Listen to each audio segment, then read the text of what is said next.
Well, an agricultural expo is underway here in East London in the Eastern Cape. Issues of food security are also expected to be discussed here. Let's get the organizers of the event, Utsulu Mukobe. Sir, thanks a lot for your time. You are in your 10th year running this expo.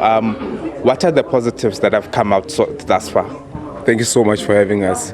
In the last 10 years, we've seen farmers being exposed to better ways of farming, precision farming to be specific, and this contributes to the food security target for 2050 that we have as a global community. And we've seen farmers moving from farming hard and smart and farming smart. Yeah. And the challenges that farmers nowadays face is land for their farms to grow. What are the other challenges that you could highlight that say they need immediate attention?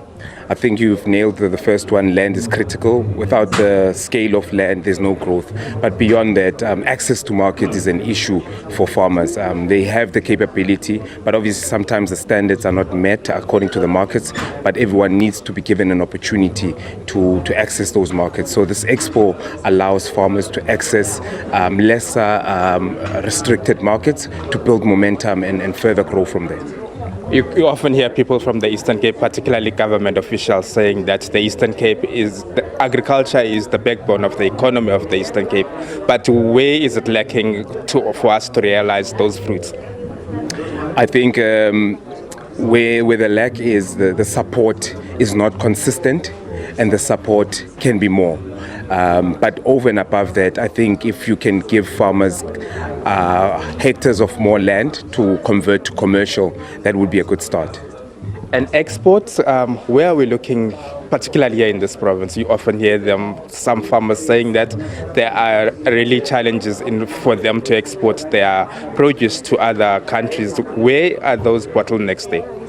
It's not more of a bottleneck. When you start exporting, the quality and the standards, they increase to perfect mode.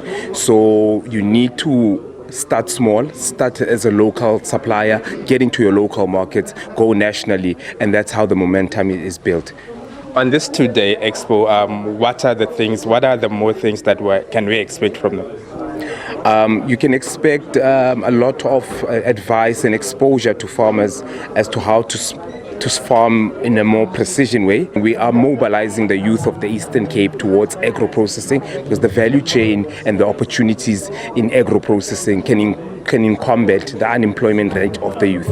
Lastly, what can you say to young emerging farmers who are struggling, who are at the verge of giving up on farming? What could you say to them? What advice? What's that one thing you can say to them? I think expos of this nature would expose you to relevant networks, because if you are farming alone in your own space, it's a much more difficult. But together, meeting up with corporate, government, and other farmers, you'd get the necessary advice, the necessary exposure that you need, and that will really help you. And I think that's our passion, and that's what we try and achieve every year when we come here, to bring relevant stakeholders and ensure that the farmers are empowered.